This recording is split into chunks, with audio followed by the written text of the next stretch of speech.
You didn't plan to fall for him. You didn't even expect the night to go that far. But something about the way he saw you, the way he touched you, the way he listened, like he actually heard your soul, it made you feel safe, like you could finally stop hiding. Like for once, someone wasn't just looking at your body, but seeing the entire landscape of your heart. So you let go of fear, of logic, of everything that told you to be careful.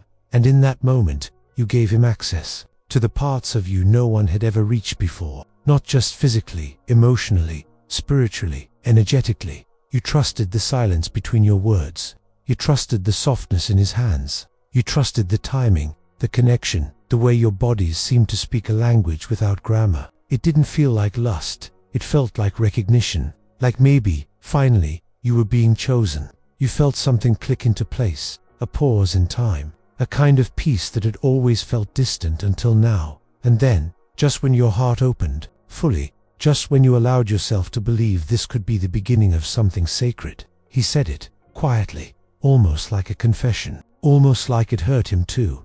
I'm married, 3 words that changed everything. In one breath, you went from feeling cherished to feeling deceived, from connection to confusion, from intimacy to betrayal, and the worst part, your body still felt the echo of his touch, your chest still held the warmth of the night, and your soul still wanted to believe that none of this was real. But it was. He wasn't a stranger. He wasn't a liar, at least not in the obvious way. He was a man with a life, with a ring, with a truth he withheld until it was too late. And you were left suspended between 2 versions of reality. The one where you felt seen, and the one where you weren't supposed to feel anything at all. You replayed the night over and over in your head, not to relive it, but to search for signs. Did he hesitate? Did he pull back? Did he almost tell you sooner? And why did he wait until after? Until after you gave him your vulnerability, your openness, your trust. The pain isn't just in what he said, it's in when he said it. After the moment, after the closeness, after you believed it was safe to exhale. That's what shatters something inside you. The timing. Carl Jung once said that people wear masks not to deceive others, but to survive in a world that punishes authenticity. And maybe that's what he was doing. Hiding, pretending, escaping his reality just long enough to feel something real with you. Even if it was borrowed. Even if it wasn't his to keep. But that doesn't make it easier to accept. Because now, you're the one left with the aftermath. With questions that have no answers. With emotions that won't settle. With a memory that feels both beautiful and cruel. You start doubting yourself. Was I too open? Was I naive? Did I miss something obvious? But deep down, you know you didn't. He created the illusion. He chose the moment. He held the truth behind his back while holding your body close. What you felt was real. That's the hardest part. It wasn't a game to you. It was sacred. It felt aligned. And now, it feels contaminated. Like something pure that got poisoned the moment those words left his mouth. And yet, some part of you still wants to protect the memory. You don't want to hate him. You don't want to erase what you shared. Because in those hours, you felt alive, seen, desired, in a way that reached beyond flesh. And that matters. Even if it ended in heartbreak, it still mattered. You try to walk away, to forget, to silence the feeling. But your body remembers. Your heart still aches when certain songs play. Your skin still reacts when something reminds you of that night. And you don't know how to grieve something that never got to become anything. This is the kind of pain that doesn't come with closure, because he still exists. He still walks the world with that secret inside him. He still touches another woman while your energy lives somewhere deep in his mind. He still sleeps beside someone else, while dreaming of what he felt with you. Even if he'll never admit it, you don't want revenge. You don't even want answers. You just want to feel clean again. Whole, like that night didn't split you into 2 women. The one who believed, and the one who now doubts everything. You wonder what was real, what was performance, what was fantasy. But the truth is, even liars can feel deeply. Even those who hide can love in moments. Even the married can be touched by something they never expected. It doesn't make it right, it doesn't make it fair. But it does make it human. That's the ache. You didn't lose to a monster. You lost to a man who was too weak to tell the truth before he took something sacred from you. A man who wanted to escape his life just long enough to feel something he had lost. A man who couldn't admit that he was broken long before you arrived. But now, you carry the weight. and that's not fair. You were honest, you were open, you gave something real, and he took it with hands that were already full of another life. Carl Jung would say this moment was not just betrayal, but revelation. It showed you how deeply you feel, how much you still believe in sacred connection, how fiercely your soul reaches for truth. Even when the world hides behind masks, you will recover, not because it didn't hurt, but because you refuse to stay broken, because your truth is still intact, even if someone else mishandled it, because what you gave was beautiful, and one man's dishonesty can never erase that. And maybe, one day, you will meet someone who doesn't wait until after, someone who speaks truth before touching skin, someone who honors your heart before reaching for your body, someone who chooses you not as a temporary escape, but as a permanent home. But for now, you sit with the ache, you let it teach you, you let it soften what it didn't shatter, and you remember that you are not what he hid. You are what he couldn't keep, because he wasn't ready to live without the mask, and that in itself is your freedom. You don't speak of it often. Maybe no one even knows what happened. Because how do you explain that a night so intimate, so meaningful, ended with a sentence that changed your entire perception of connection? How do you tell the story without sounding like a woman who was fooled, when in truth, you were the only one being real? So you carry it quietly. You relive the parts that felt good, and try to separate them from the parts that hurt. But they are tangled, because when you give from a place of truth, it all becomes one. The body remembers what the mind tries to forget, and still, somewhere deep inside, you hope he remembers too. Not because you want him back, but because you want it to have meant something. You want to believe that what passed between you was more than a moment of weakness, that it was real, even if it was wrong, that your soul didn't open in vain. But even if he never says it, even if he stays silent for the rest of his life, his energy will carry the imprint of that night. You were not a mistake, you were a mirror, and he knows exactly what he saw. Before we go deeper, here's something that might change how you see all of this. If you've ever been the woman who was honest, open, and real, only to be hurt by the lie that came after, the Jung Method can help you understand why. The link is pinned in the first comment. He never meant to tell you. He meant to keep it hidden. He meant to walk away from that night with no trace, no guilt, no consequence. But something in your eyes made that impossible. Something in your softness stripped him of his mask, even if just for a moment. That is why he confessed. Not because he respected you, not because he wanted to come clean, but because your presence made it unbearable to lie for one more second. The truth came out because your energy demanded truth, and now you carry it. He went home.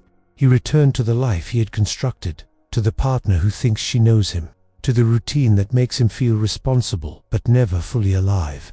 And you returned to your own silence, now altered, not because you were ruined, but because you were awakened.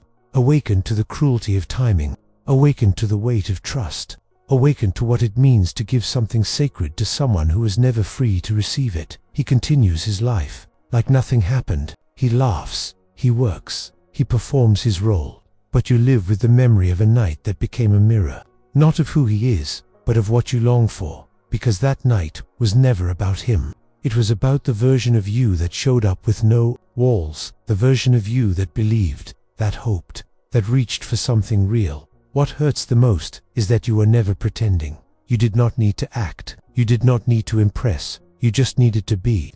And in being, you gave more than he deserved. And even now, after all of it, part of you still holds the memory gently.